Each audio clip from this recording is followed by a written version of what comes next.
বৈষ্ণব। তাহলে যিনি পরম বৈষ্ণব তিনি কৃপা করে দিয়েছেন, সেই কৃপাটা কি ব্যর্থ হতে পারে? পারে না।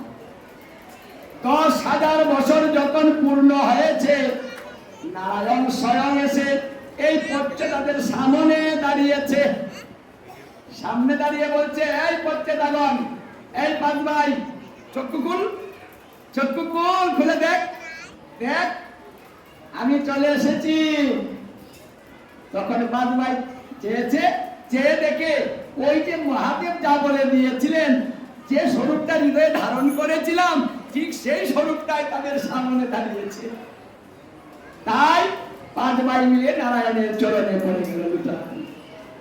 পুলন্দিত হয়ে প্রণাম করে করে জুড়ে বলছেন, হে নারায়ণ, তুমি এত তাড়াতাড়ি আমাদের দর্শন দিলে, তাড়াতাড়ি? তোমরা জানো কত বছর হয়েছে? বলছে না, জানি না, তবে মনে হচ্ছে আমরা এই তো অল্প সময়ই হয়েছে। দেখুন কত বছর কত হয়েছে, কতদিন গিয়েছে, ওরা পাঁচ ভাই জানে না। ওরা ভাবছে অল্প সময়ে বুঝি বসেছে। এই জন্য ভজনের ধৈর্য থাকতে হয়। আমাদের তো ধৈর্যই নেই। গুরুদেব যদি মন্ত্র দিয়ে বলেন যে তুমি 108 বার জপ করিও, মাথা নষ্ট হয়ে যায়, ও গুরুদেব আর একটু কমাইয়া দেওয়া যায় না? আচ্ছা যা 28 বার করিস, আচ্ছা গুরুদেব আর একটু কমানো যায় না? আচ্ছা যা 18 বার করিস, গুরুদেব আর একটু কমাইয়া যায় না? মল লাগলো দেখা যাবে। আচ্ছা যা তুই 10 বার করিস, আচ্ছা গুরুদেব, আচ্ছা তাই করবো। এটাই ভালো হয়। মানে আমরা ধৈর্য ধারণ করতে পারবো না, সময় নিয়ে ভগবানকে ডাকতে পারবো না, এতটুকু সময় আমাদের কাছে নেই। আমরা এত ব্যস্ত। এই জন্য ভাগবত বলছে যে কলিকালের জীবের মনের অবস্থা কেমন হবে? বলছে মনের অবস্থা হবে চঞ্চল। কতটুকু চঞ্চল হবে? এতটুকু চঞ্চল হবে যে 48 মিনিট যদি এক জায়গায় বসে থাকে, 48 মিনিট পরে তার মন অন্যদিকে ঘুরে যাবে। কিছু সময় পর পর মনের গতি ব্যতিক্রম হবে, মানে বিভিন্ন দিকে গতি নিবে। এটা কলির মন। এই মন যে বদল হয়, বিচার করে দেখুন না। সন্ধানিক করতে বসেছেন, ঠিক মতো চিন্তা করতে পারেন, ধ্যান করবেন। গুরুদেব বলেছেন ধ্যান করো, জপ করো। জপে বসে গেলেন, চক্ষু মুদ্রিত করলেন, ব্যবসা বাণিজ্য, ছেলে মেয়ে যত আত্মীয় স্বজন, মেয়ের বাড়িটাকে মনে দেওয়া, স্বামী দোকানো আছে না না, এটাও দেখা, কে ঘরে ঢুকলো আর কে বাইরে, এটাও দেখা। মানে সব খুঁজ আমাদের কাছে থাকে। এমন ভাবে ধ্যান করি। আবার যদি গভীর ধ্যান করি তাহলে ঘুমে ধরে, গুরুদেব তাহলে ঘুমে ধরে। আমি কি করি? কি হয় না গো? বাবা ঘুমে ধরে না? ধ্যান করলে ঘুমে ধরে না? চোখের সামনে বিভিন্ন কিছু আসে না? বীজ মন্ত্র স্বরূপ দর্শন করুন। গুরুদেব বলে দিলেন স্বরূপ দর্শন করুন। বীজ মন্ত্রের প্রথম অক্ষরটা, এই অক্ষরটার মধ্যে অলংকার কয়টা? 5টা।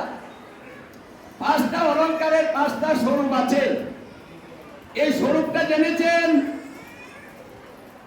যদি স্বরূপ না জানেন তাহলে দর্শনটা কিভাবে করবেন?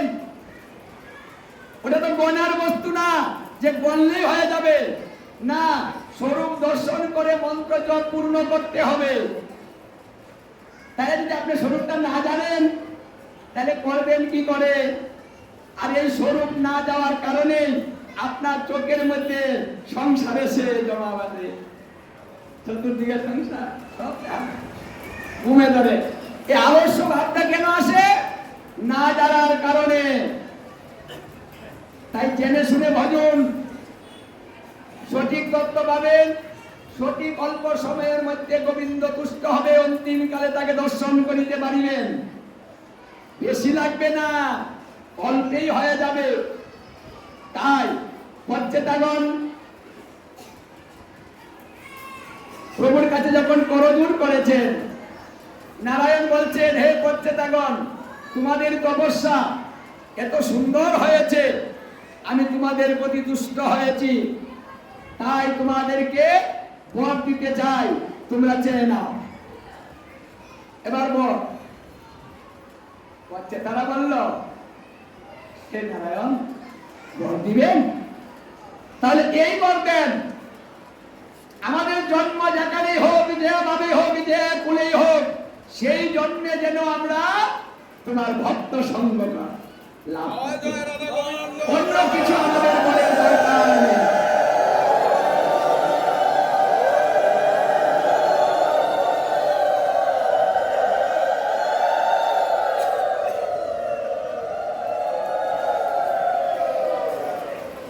নারায়ণ হেসে দিলেন, হেসে দিয়ে বলছে, এই তোমরা কি বল চাইছো এগুলা? হ্যাঁ,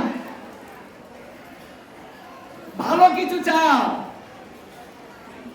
আমার কাছে মানুষ কত কিছু চায়, চাওয়ার তো শেষ নেই, তাই না গো?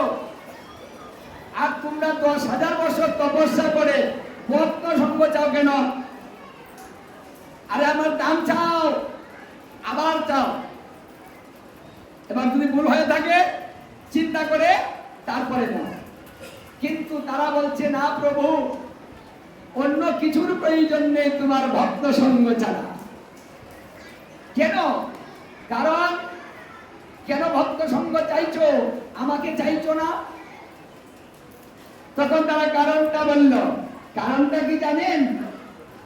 দেবাদিদেব মহাদেব পরম বৈষ্ণব তোমার ভক্ত, অল্প সময় সঙ্গ করেছিলাম, অল্প দুটা কথা বলেছিলেন।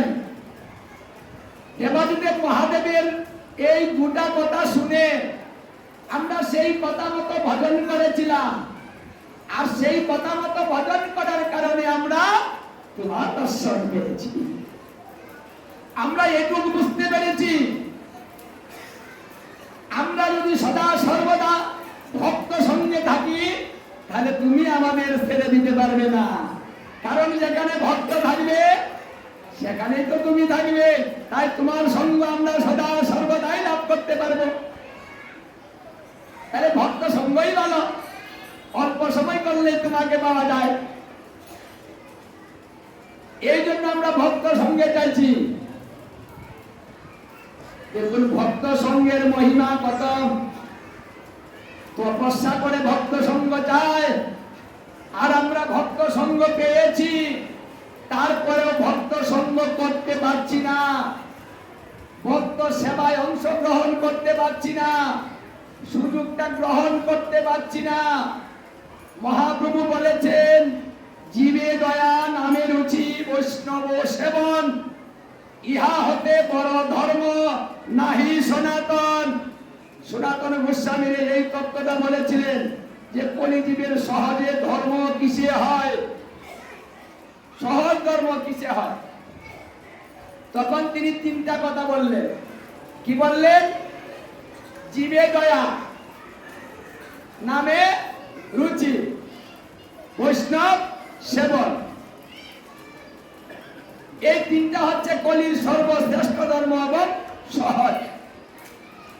একটা বৈষ্ণব সেবা যদি কেউ দেয়, যমরাজ পদ্মপুরাণ উত্তরাখণ্ডে বলেছেন, হে দূতগণ, যারা বৈষ্ণব সেবা দেয় সেই বাড়ি পরিত্যাগ করিও, যে দিবে তাকে স্পর্শ করিও না, তার কাছে যেও না। কথাটা লক্ষ্য করুন। একটা বৈষ্ণব সেবা যদি একা না দিতে পারেন, আরো সুযোগ আছে। এই যে এখানে কি হচ্ছে, বৈষ্ণব সেবা হচ্ছে না, এখানে যে পাঠ হচ্ছে 1 মাস ব্যাপী, এখানে ভক্তদের সেবার আয়োজন হচ্ছে না।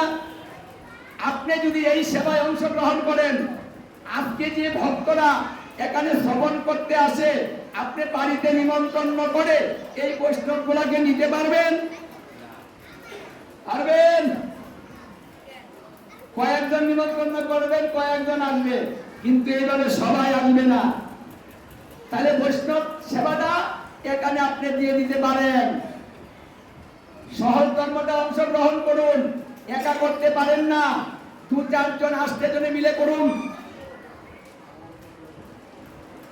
কারণ শাস্ত্রে তো বলেছে 100 টাকা যদি রোজগার করেন 25টা টাকা গোবিন্দের কাছে ব্যয় করতে হবে, ভক্ত সেবায় লাগাতে হবে। আর আমরা হাজার হাজার টাকা কাজ করেও 100 টাকাও দিতে চাই না, শুধু নিজে চাই আমাকে দাও, তোমাকে দিব না, খালি আমি জমাবো, আর ভগবান খালি দিয়েই যাবে কেন? এই জন্য সবাই মিলে সুযোগটা গ্রহণ করুন। কয়েকজন মিলবেন, মিলে যে আজকের প্রসাদের ব্যবস্থা আমরা দিব। আপনার এই ভক্ত সঙ্গের মধ্যে সেবা দিলে সেই সেবা যদি বৈষ্ণব সেবায় লেগে যায় তাহলে আপনার বাড়ি বন্ধ। কি বন্ধ? জমদূত প্রবেশ করতে পারবে না, সেই রাস্তাটা বন্ধ করে দিলে। তাহলে সঠিক কাজে সঠিক সময়ে যদি অর্থ বের করা যায় তাহলে সেই অর্থ আপনার এই উপকার করতে পারে। অর্থ অনর্থ, এটা অনর্থ কাজে বেশি ব্যবহার করা হয়, সৎ কাজে কম হয়। এই জন্য মহাপ্রভু সুযোগ করে দিলেন যেন সৎ কাজে ব্যবহার করিতে পারে। তার জন্য কি দরকার? মন। টাকা হলেই হবে না, যদি মন না থাকে আবার হবে না, যদি জ্ঞান না থাকে। কারণ জ্ঞান না থাকলে তো ভক্ত সেবার মাহাত্ম্যটা বুঝবে না, তাই ওখানে খরচ করতে যাব কেন? তাই আশা করি তত্ত্বটা বুঝতে পেরেছেন। এখানে খরচ করিবেন, যে যা পারবেন দিয়ে যাবেন, অন্তিম কালে সেই অর্থই আপনার পাশে দাঁড়াবে। কর্মফল চিহ্ন করার জন্য বিচার যখন হবে, সেই বিচারে আপনি কতটুকু ধর্ম করেছেন তার বিচারটাও হবে। চিত্রগুপ্ত বিচার করে দেখবে কে কি করেছে, কতটুকু ধর্ম কতটুকু অধর্ম। ওখান থেকে কাটাকাটি হবে। কাটাকাটি হয়ে যদি অধর্ম শেষ হয়ে আরো ধর্ম থেকে যায় তাহলে পুনরায় মনুষ্য বলে জন্ম হবে, অথবা স্বর্গে যাবেন। ও দুটার একটা হবে, কিন্তু নরকে যাবেন না, এটা নিশ্চিত থাকতে পারেন। সুযোগ আশা করি বুঝতে পেরেছেন, কাজে লাগিয়ে দেন। অল্প কটা দিন সময় আছে, সময় চলে গেলে আফসোস করলে লাভ নাই, পরে পাবেন না। হরে কৃষ্ণ। নারায়ণ বললেন তোমরা ভালো তত্ত্ব বুঝেছ, তোমরা যে তত্ত্বটা বুঝেছ এটা ভালো তত্ত্ব। এই জ্ঞান যার হয়েছে সেই ভক্তের কাছ থেকে আমি কোনোদিন দূরে থাকতে পারি না।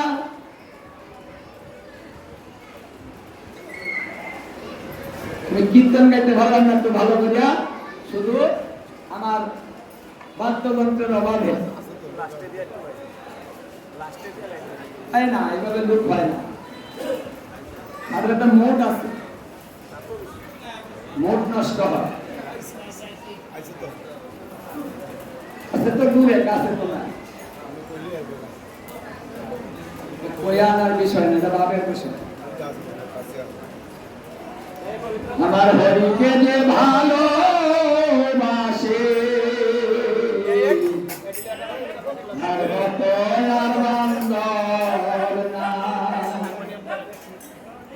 আমার হরিকে যে ভালোবাসে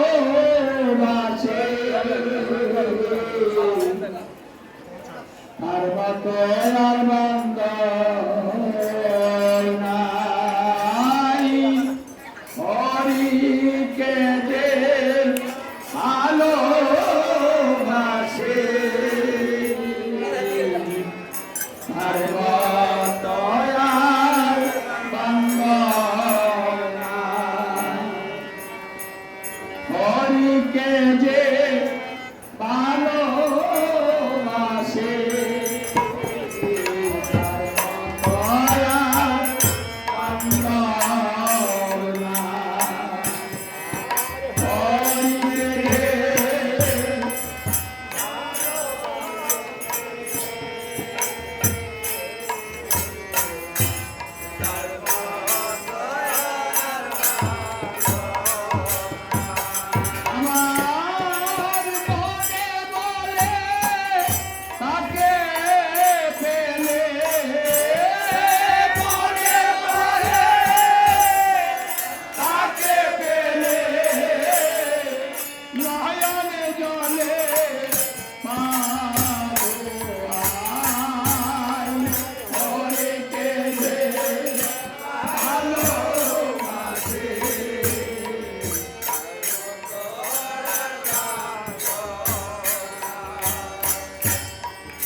ওই আমি আবার যদি ভবে আসি,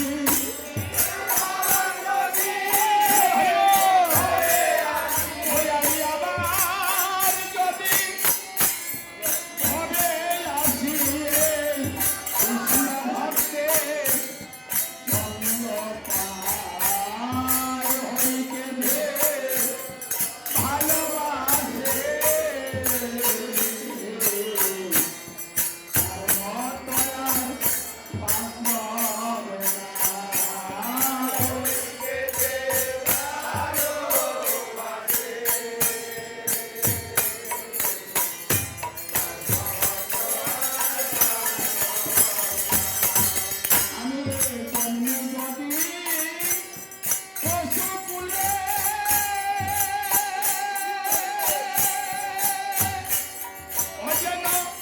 কৃষ্ণ ভক্তের সঙ্গ মিলে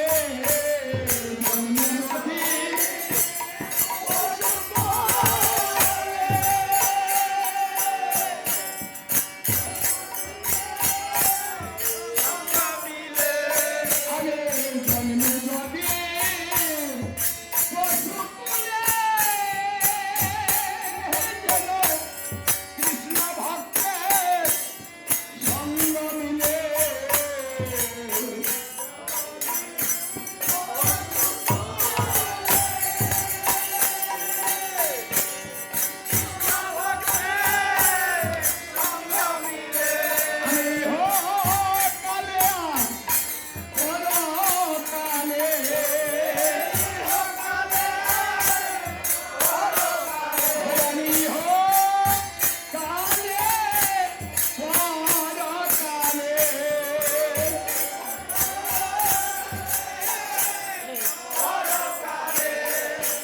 এই ভক্তের সঙ্গ নাহারা হইতে যে ভালোবাসে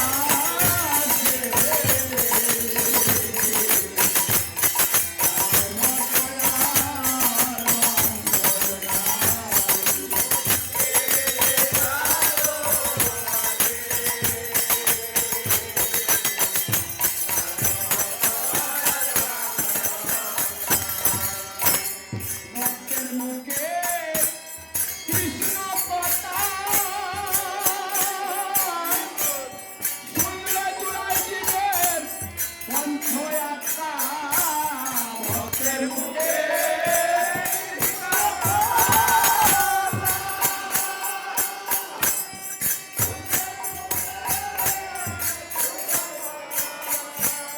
ভক্তের মুখে কৃষ্ণ কথা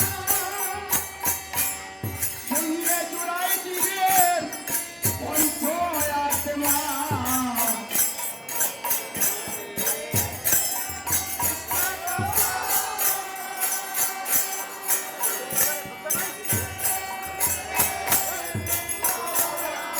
ওই আমার করতে হবে আবার মহাযাত্রা, করতে হবে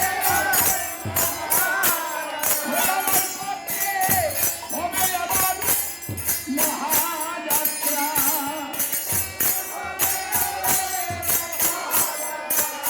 আমার সেই দিনের আর বাকি নাই, আমার সেই দিনের আর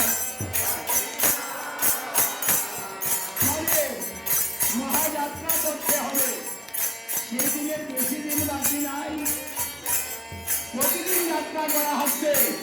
ঘর থেকে বেরিয়ে যাত্রা করা হয়, আবার ঘরে ফিরে আসা হয়, কিন্তু